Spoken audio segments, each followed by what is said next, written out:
spoiler alert for Resident Evil 4 Remake. If you haven't played, I highly, and I do mean highly, recommend it for you to experience, as it's one of the best remakes I've played, especially since Resident Evil 3 Remake was kind of shit. This one is really fucking good. Anyways, let's get straight to it. Hello everyone, Hyun here. Today I want to talk about something a lot of gamers experience, but most people don't know how to actually deal with. Losing the joy and fun in gaming you once had. The feeling where every game feels boring, or you quit a game after 10-15 minutes, or you just stare at your Steam library and feel like nothing. And you go off to lay in your bed and doom scroll for another 3 hours. If that's you, I will try my best to help, as I've been in the same situation as you have. You are not done with gaming, you're just in a different chapter of your life. You can still enjoy games just as much as you did before, just a little bit differently. This video will give you 5 ways to rekindle that spark and genuine enjoyment out of games. No guilt, try to be no pressure on yourself, and I'll try to help with Burnout. Remember the first time a game made you feel something? A story that pulled you in, a world that felt alive, a soundtrack that stuck with you for years or even decades. That wasn't actually an accident, that was just your pure immersion. That was peace during simpler times that were without stress or responsibilities. If you want to rekindle your love for gaming, I highly recommend playing not just the newest releases, but also older hidden gems. And I would love for you to share those in the comments, as I'm always trying to remember games I might have forgotten from my childhood. Usually the answer people get when they have stopped enjoying games is start playing single player games again, which I also do agree with. Single player games let you decompress from life, escape without stress, without any battle passes or rank to worry about, experience worlds at your own pace and difficulty, and find meaning or nostalgia when you need it most, or from characters or just the story.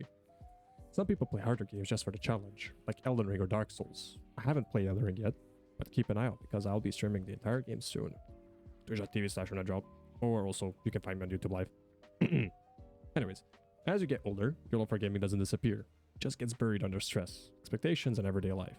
I also have a girlfriend who needs my attention, who can't leave alone, and even though she loves me for my gaming talents, but I still have to focus on it. A powerful way to enjoy gaming again is to play a story that inspires you to try something artistic, emotional, or atmospheric. Usually these games are indie, but they are there for a reason. Don't worry about the graphics though. Reviews from other people's, to a certain degree, keep that in mind, or even gameplay. None of that should push you away from a game you might enjoy.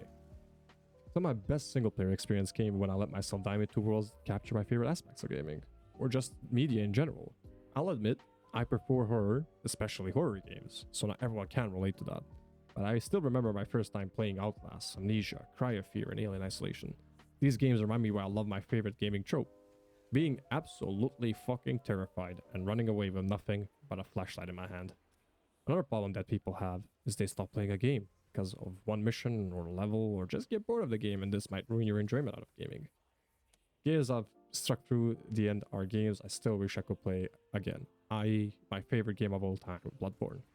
It took me 2 years and 7 months, broken controller, and a lot of sexual intercourse for me to be able to finish it. It is now my most loved and my first platinum game on console ever. I even got a fucking tattoo of the game. I mean, similar to Jacksepticeye, but still. The game is fucking good. And it took me fucking that long to finish it. Give the game a fair treatment.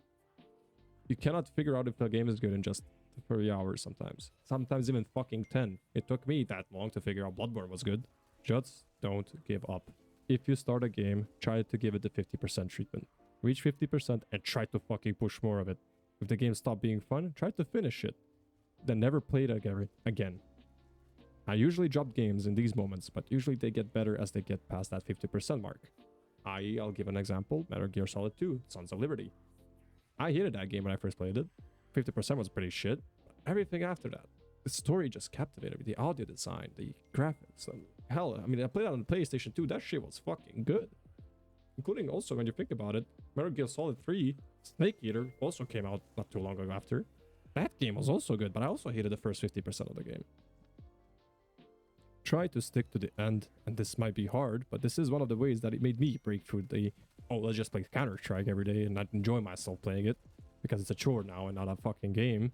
But stick to the end, finish it even if it's not the most fun game you ever played, but help me enjoy more games down the line in life. Single player games don't just entertain, they help you love gaming again. My second point I would like to talk about is don't give up on your escape game though. just evolve the way you play. Everyone has their comfort game, a game they will play when scrolling through the dozen or so games sitting in their library. League of Legends, Valorant, Counter-Strike, Fortnite, Call of Duty, Overwatch, and many, many more. The one game we always come back to. But somewhere along the way, you just stop treating it like a hobby and a game. Started treating it like a job and a test. When your only goal is to climb and improve, you forget to have fun. A couple of ways that helped me really love Counter-Strike and League of Legends in this case is when I stopped caring about my rank. This is kind of the most obvious tip, but stop playing ranked. I started playing more normal. I love the game modes. I loved, of course, Earth will always be my favorite game mode ever. I started playing more ARAM, just chilling, vibing with music with my buddies and friends. Also note, have friends. If you have friends, make sure to call them. I still time to time play League of Legends with a couple of buddies. It doesn't always happen, but when I do, it's really fun. In League of Legends case at least, play roles that you usually avoid. For example, I'm a very shitter support player. I prefer my Giga Chat top laner, Gragas, of course, but when I want to chill out, I don't want to try hard too hard, I just pick support. I take what the ADC wants, and I try to be that guy. Try to be the guy that everyone likes, you know? I have to be the perfect build. I don't have to pick into the most immediate matchup, but hey, you have fun with it. And try builds that will make you fucking laugh, honestly. For example, I like playing Zeraf full attack speed. Why? It looks fucking goofy with lethal tempo. Same with Bard full AD. You just fucking one-tap people with a single auto attack, and it's really fucking funny, especially when ADCs are running around and you just click right click and they're dead. Another tip I would like to give, other than, you know, blatantly throwing your games away, is play like you're discovering the game again. I sometimes would like to hop into, let's say, I'll give Counter-Strike in this case. Learn new stuff, learn new lineups, learn a way to play that 1% of time that you'll probably never encounter in your life. That one single flash or smoke that you'll throw, that's like a fucking major level play that you can do. Learn it, have it in your memory, and keep practicing. Learn more stuff, not just, like, I'd use CS, but let's say, learn not just the fundamentals of the game. Learn the basics. Relearn the basics. Every game is played differently, especially having played that. If you haven't played that game in a while, a game has probably changed quite a bit, especially if we're going to talk in League terms. Game changes by a weekly basis, not a monthly basis. I hop in League right now, I have no fuck idea what the fuck's going on. I just pick Gragas and hope for the best, you know? But it's important to try to rediscover that life. Not just aimlessly picking the meta picks, not aimlessly building the most optimal builds. Try to find a way to have fun with the game you intend to play. The goal isn't to be perfect, nor to seek perfection either. The goal is to have fun while you're doing it and finding that joy in the same game you want to. Your escape game can still be fun, you just have to let go of the pressure you built around it.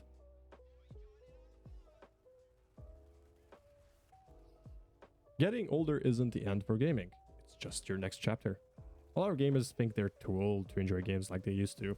You're not too old, you're just a different person now. Make sure to exercise your wrist and back though.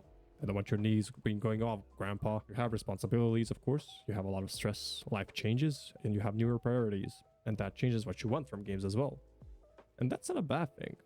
Now you can appreciate when you play those deeper story games, that when you play that game that tickles your strategic thinking, like an RTS, for example, Age of Empires 2. Those chill games like Stardew Valley. You can just farm for, like I said, 17 hours and build a farm the most optimal way you can, or just place flowers around your house, or hell, even trying to play a little bit more mature narratives. As I mentioned in my first point, Cry of Fear is not for the faint of heart, but that game taught me a lot of stuff about my own mental health, not just how other people deal with it, but how I should deal with it, how I shouldn't deal with it. And also, don't forget, the older you are, shorter but fulfilling sessions are also important. Growing doesn't close the door on gaming, it opens a different one. You don't need the same energy you had at 15. You just need the right kind of game for who you are right now.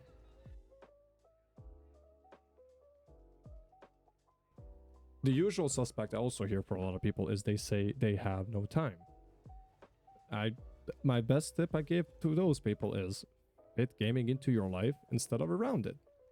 Here's the real obvious harsh truth. Most adults don't quit gaming because they're bored. They quit because they can't find their time. Gaming doesn't require 3 hours, 10 hours daily grinds. It just requires intention. These are a couple of things that help me when I'm at my work and stuff.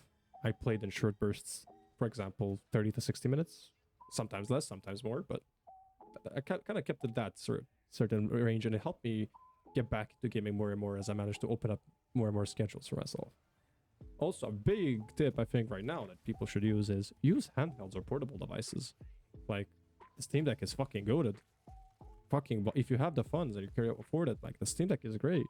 You can play a lot of indie games. You can play a lot of story games. Hell, you can do so much with that Steam Deck. Even the Switch. I'm not just getting on talk about Steam because I have a lot of games on Steam, so I could just, you know, use that Steam Deck with my library already. Mario, people like Pokemon. There's a lot of other games you can play on the Switch as well. Like hell, you can play Doom on the Switch for whatever reason. It exists there, but you can do it. Just make sure to fit gaming between your responsibilities, not the other way around. Make sure to finish what you had for that day. Make sure when you leave work, you've done everything behind your back. Make sure you've done everything you had to do at the house. Clean yourself wherever the fuck you needed to do. But make sure that your responsibilities should come first always. And also, this is my most important of all of the old notes I just mentioned here. Give yourself permission to take 20 minutes for yourself. If you're a parent, a partner, or someone working really long hours, you deserve moments of joy and fun too. Make gaming a small part of your day instead of a big event you never have time for. You don't need more time, you just need a better approach.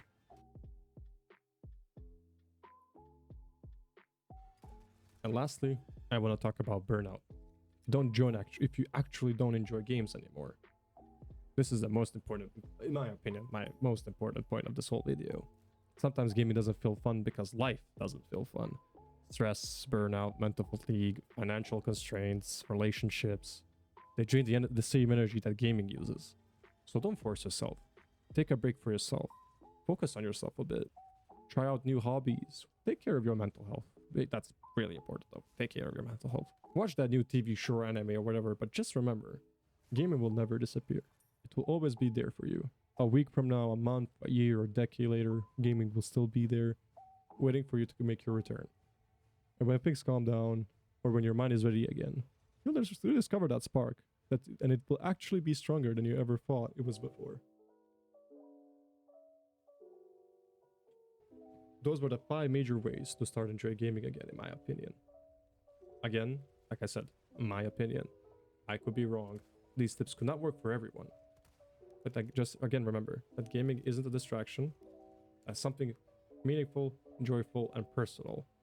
If this helped you in any way, shape, or form, please drop a like, sub, and also, I do want to hear your stories in the comments. What made you fall out of love with gaming?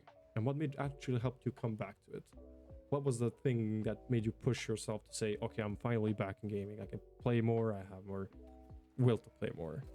I hope you guys enjoyed this video. Thank you guys so much for watching. And remember, again, you're not alone in this, and your love for gaming isn't gone.